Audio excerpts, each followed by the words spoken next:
हे friend, कैसे आप सब? आई होप आप सब बहुत ज़्यादा अच्छे होंगे। So welcome to Arora learning academy. तो आज जो अपने टॉपिक करना है हमारी क्लास 12th का जो चैप्टर है हमारा एनवायरनमेंट एंड सस्टेनेबल डेवलपमेंट। तो उसका टॉपिक है हमारा ग्लोबल वार्मिंग और ओजोन डिप्लीशन। सो मेनली हमने आज ये बेसिक जो मेन टॉपिक्स है वो करने हैं। पहले हम देख लेते हैं हमने आज पढ़ना क्या है इस वीडियो में। पहली बात तो ग्लोबल वार्मिंग, उसका मीनिंग, देन उसके कॉजेज़, उसके मेन इफेक्ट्स, ओजोन डिप्लीशन क्या होता है, इसका मीनिंग और इसके मेन इफेक्ट्स। सो बेसिकली हमने आज ये 5 टॉपिक है जो हमने मेनली आज पढ़ने हैं, जिन्हें हम डीपली पढ़ेंगे। सो स्टार्ट करते हैं। पहली बात तो ग्लोबल वार्मिंग। ये बहुत ही बेसिक सा टॉपिक है जो हम आज नॉर्मली हम आज के टाइम पे हमें सुनने को मिलता है कि ग्लोबल वार्मिंग बहुत ज़्यादा हो रही है, बहुत इंक्रीज हो रही है, बहुत हाई लेवल पे हो रही है। सो ये ग्लोबल वार्मिंग होती क्या है जो हम इतना सुन रहे हैं ना, ग्लोबल वार्मिंग ग्लोबल वार्मिंग, इसका मतलब क्या है, ये होती क्या है, ये हो क्यों रही है। पहली बात तो ये ग्रेजुअल बट कंसिस्टेंट इंक्रीज है। अब ग्रेजुअल का क्या मतलब है? ग्रेजुअल मतलब स्लोली, धीरे धीरे, और कंसिस्टेंट लगातार, धीरे धीरे बट लगातार इंक्रीज हो रहा है। किस चीज़ में? टेम्परेचर में। अब टेम्परेचर में इंक्रीज हो रहा है धीरे धीरे बट कंसिस्टेंटली। अब किस चीज़ के टेम्परेचर में? अर्थ के क्रस्ट का जो लोअर एटमॉस्फेयर है उसका जो टेम्परेचर है उसमें इंक्रीज हो रहा है। अब ये देखो ना, ये फॉर एग्जांपल ये अर्थ क्रस्ट है, ठीक है। इसका जो ये लोअर एटमॉस्फेयर है इसमें जो हमारा टेम्परेचर है वो धीरे धीरे धीरे धीरे बट इंक्रीज हो रहा है। ओके, सो हमने यही है हमारा ग्लोबल वार्मिंग कि ऐसा ग्रेजुअल, धीरे धीरे बट कंसिस्टेंटली इंक्रीज हो रहा है। किस चीज़ में? अर्थ क्रस्ट के जो लोअर एटमॉस्फेयर है उसमें, उसके टेम्परेचर में इंक्रीज हो रहा है। किसमें? उसके टेम्परेचर में इंक्रीज हो रहा है। सो ये होता क्यों है? अब इसका रीज़न भी तो कुछ होगा ना, क्यों कॉज हो रहा है। ये हो रहा है हमारी मैन मेड की हमारे मैन मेड की चीज़ों की वजह से। जो हम ह्यूमंस, हम इंडिविजुअल्स जो इंक्रीज कर रहे हैं ना, हम अपना प्रोडक्शन, या हम अपने फैक्ट्रीज लगा रहे हैं, डिफॉरेस्टेशन कर रहे हैं, इन चीज़ों की वजह से जो हमारी गैसेस रिलीज होती हैं, लाइक कार्बन डाइऑक्साइड है, ग्रीन हाउस गैसेज है हमारी, like burning of fossil fuels, deforestation, इन चीज़ों की वजह से जो हमारे गैसेस रिलीज होती हैं, green house gases like methane, हमारा कार्बन डाइऑक्साइड, और फॉसिल फ्यूल्स के बर्निंग की वजह से जो पॉल्यूशन होता है, या हमारा डिफॉरेस्टेशन की वजह से जो हो रहा है, इन चीज़ों की वजह से क्या होता है? ग्लोबल वार्मिंग कॉज होती है। अब इसमें इन्होंने बताया कि जो पहले का टाइम था, जो पास्ट सेंचुरीज थी हमारी, वहाँ पे क्या था कि एटमॉस्फेयर में ना टेम्परेचर में राइज होता था। ऑब्वियसली टेम्परेचर में राइज होगा ही होगा, बट जो हमारा सी लेवल था ना वो काफ़ी इंचेस तक फैला हुआ था। अब तो जैसे सी लेवल में काफ़ी मतलब हमारा लैंड, जो हमारा सी लेवल है बहुत कवर हो चुका है, बट तब क्या था, तब वाटर एरिया जो था वो ज़्यादा था। बट आज के टाइम पे आज के टाइम पे ऐसा नहीं है। आज के टाइम पे तो बहुत ज़्यादा हमने लैंड नहीं कवर कर लिया हुआ ना, हमारा सी का जो भी एरिया है।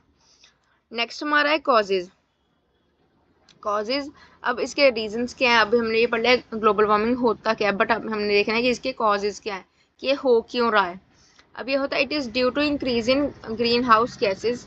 वही पीछे भी हमने पढ़ा था कि ग्रीन हाउस गैसेज की वजह से हो रहा है। अब इसमें कौन कौन सी इंक्लूड होती हैं? CO2 हमारा carbon dioxide, methane, CFCs chlorofluorocarbons, हमारा ओजोन जो हमारे टेम्परेचर एटमॉस्फेयर में, सॉरी, वो उस इन सब चीज़ों की वजह से हम हमारा क्या है, ग्लोबल वार्मिंग बहुत ज़्यादा कॉज हो रहा है।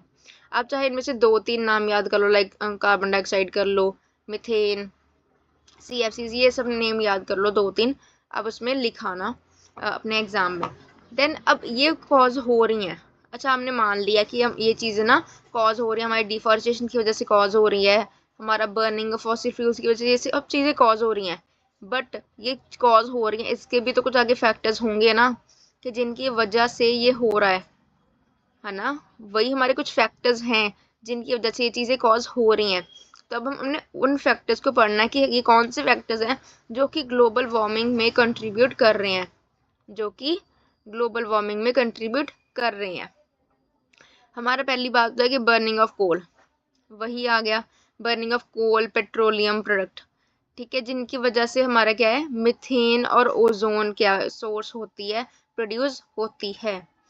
पहली बात क्या है कि कोल और पेट्रोलियम।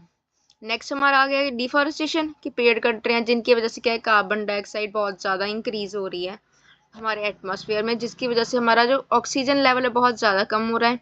देन मीथेन गैसेज, अब ये किस चीज़ से होती हैं, ये हमारा एनिमल वेस्ट की वजह से होती हैं।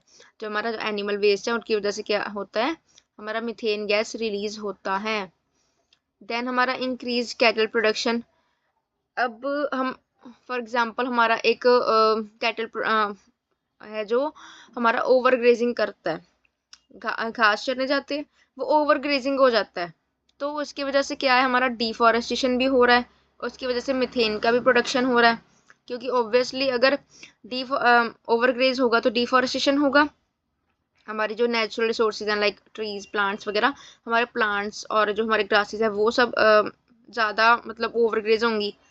देन हमारा मीथेन, अब कोई एनिमल है, कोई कैटल है, वो इतना ज़्यादा मतलब अगर ओवरग्रेज करेगा तो ऑब्वियसली वो एनिमल वेस्ट प्रोड्यूस करेगा, जिसकी वजह से क्या होगा, मीथेन प्रोड्यूस होगा। देन हमारा फॉसिल फ्यूल्स का ज़्यादा यूज़ हो रहा है। अब फॉसिल फ्यूल्स का ज़्यादा यूज़ हो रहा है तो इसकी वजह से भी तो हमारा ग्लोबल वार्मिंग कॉज हो रहा है। अब ये तो हम बोल नहीं सकते कि हाँ कि फॉसिल फ्यूल की वजह से कुछ नहीं हो रहा, बट हमारा यूज़ तो हो रहा है ना, फॉसिल फ्यूल ज़्यादा यूज़ हो रहा है, इसका ओवर एक्सट्रैक्शन हो रहा है, जिसकी वजह से क्या हो रहा है कि हमारा ग्लोबल वार्मिंग ज़्यादा कॉज हो रहा है। देन हमारे मेन इफेक्ट, अब हमने ये देख लिया कि ग्लोबल वार्मिंग होती क्या है, इसके कॉजेज क्या है कि ये क्यों होती है। अब इसके मेन इफेक्ट कि ये हो रही है तो इसका क्या इफेक्ट पड़ रहा है हमारे एटमॉस्फेयर पे।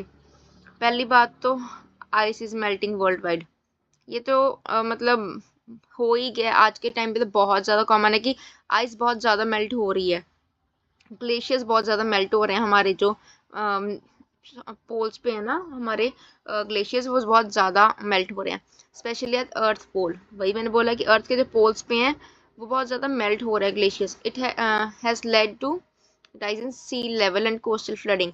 अब ये कि हमारा सी लेवल पे बहुत ज़्यादा इंक्रीज हो रहा है, एंड हमारा जो कोस्टल फ्लडिंग है, जो कोस्टल्स पे हमारे जो फ्लड के चांसेस हैं वो बहुत ज़्यादा इंक्रीज हो चुके हैं।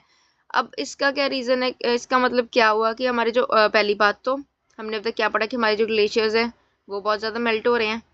देन हमारा क्या है कि हमारा अर्थ पोल पे बहुत ज़्यादा ग्लेशियर्स मेल्ट हो रहे हैं।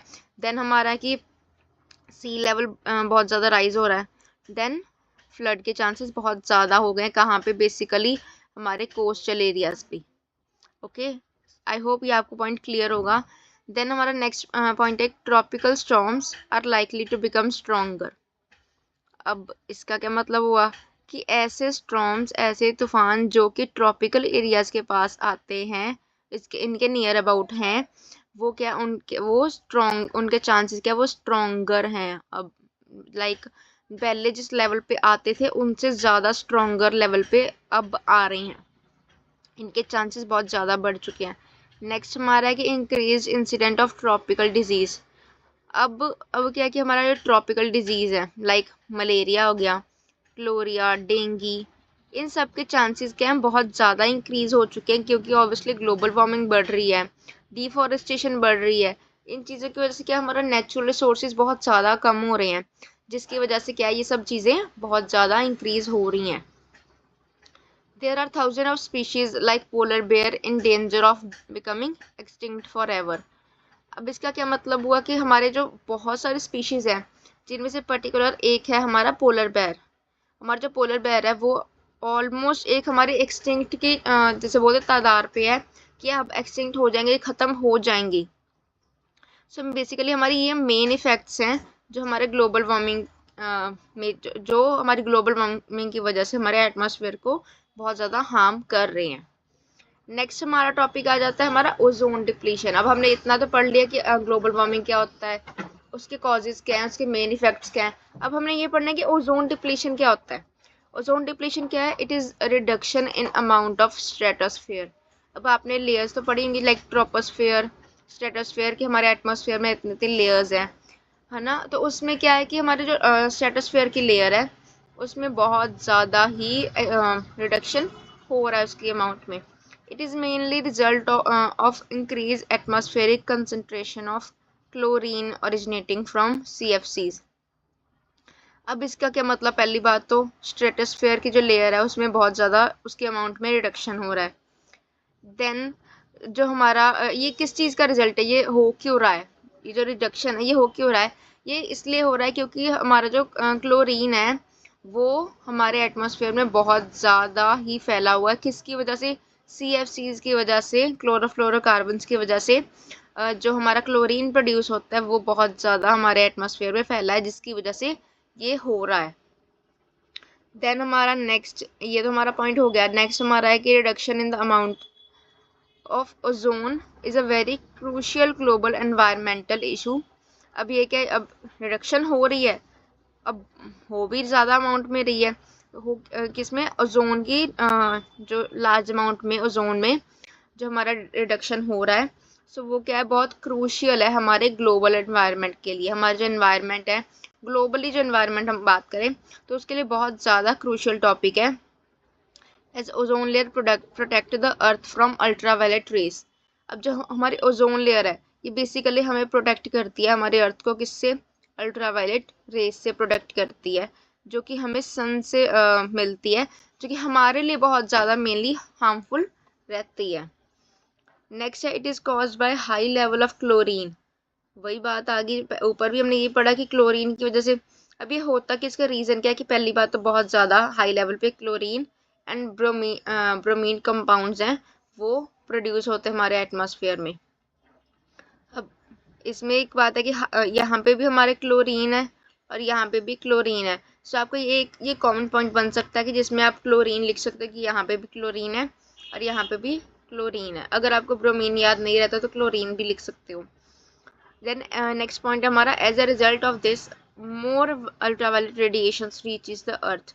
अब इसका क्या रिजल्ट हुआ, ओजोन डिप्लीशन का क्या हुआ, मतलब इसका रिजल्ट क्या होगा कि इसमें अल्ट्रावायलेट रेज है जो वो बहुत जल्दी मतलब हमारी अर्थ के टच कर जाएंगी, हमारी अर्थ पे रीच कर जाएंगी, जो कि हमें बहुत हार्म करेगी. जो भी लिविंग ऑर्गेनिजम्स हैं लाइक एनिमल्स हो गए, ह्यूमन बींग्स हो गए, उनको बहुत हार्म करेंगी.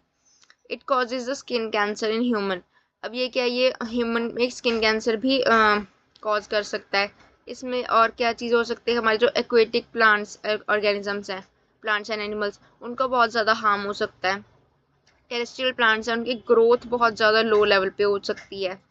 अब बेसिकली हमने इसमें पढ़ा क्या है कि हमारी जो ओजोन लेयर है उसके अंदर ओजोन डिप्लीशन, क्या ओजोन लेयर है, सपोज करो ये ओजोन लेयर है, देन इसके अंदर ये हमारा होल हो रहा है, जो ये होल है इसको हम बोलेंगे ओजोन डिप्लीशन. ओके, सो ये हमारा होल है, इसको हम बोलेंगे ओजोन डिप्लीशन.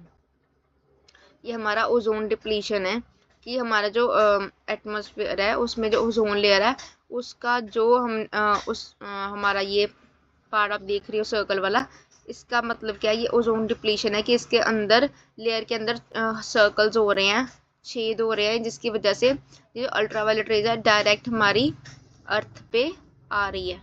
ये हमारी अर्थ है डायरेक्ट इस पे टच कर रही है, रीच कर रही है. सो बेसिकली ओजोन डिप्लीशन का ये मतलब है. नेक्स्ट हमारा आता है कि मेन इफेक्ट क्या है. अब हमने ये पढ़ लिया कि ओजोन लेयर ओजोन डिप्लीशन होता है, इसका कॉज भी हमने पीछे पढ़ा है कि किसकी वजह से होता है. अब इसके मेन इफेक्ट क्या है, ये मतलब इसके इफेक्ट हम पे क्या इफेक्ट कर रहा है, ये हमारे एनवायरनमेंट पे क्या इफेक्ट कर रहा है. पहली बात तो ultraviolet radiation seem to responsible for skin cancer. पहली बात तो यही है कि ह्यूमन बींग्स में स्किन कैंसर कॉज कर सकता है, कि ह्यूमन बींग्स को स्किन कैंसर की प्रॉब्लम हो सकती है. नेक्स्ट है हमारा, it lower the production of phytoplankton. हमारा जो एक एल्गी टाइप बैक्टीरिया होता है हमारा, वो क्या है, हमारा जो अदर ऑर्गेनिजम्स हैं, हमारे एक्वेटिक ऑर्गेनिज्म जो कि पानी में रहने वाले ऑर्गेनिजम्स हैं, उनको बहुत ज़्यादा इफेक्ट कर सकता है. It can also influence growth of terrestrial plants. अब ये क्या है कि हमारी जो टेरेस्ट्रियल प्लांट्स हैं उनकी ग्रोथ को काफ़ी ज़्यादा ये इफेक्ट कर सकता है. पहली बात तो हमने पीछे भी ये पॉइंट पढ़ा था कि हमारे जो टेरेस्ट्रियल प्लांट्स हैं उनकी ग्रोथ को काफ़ी ज़्यादा इफेक्ट हो सकता है, उनकी ग्रोथ को काफ़ी ज़्यादा इफेक्ट हो सकता है. next so yeah, that's all for this video. If you like this video, please like, share, comment and subscribe to my channel. Thank you. Bye bye.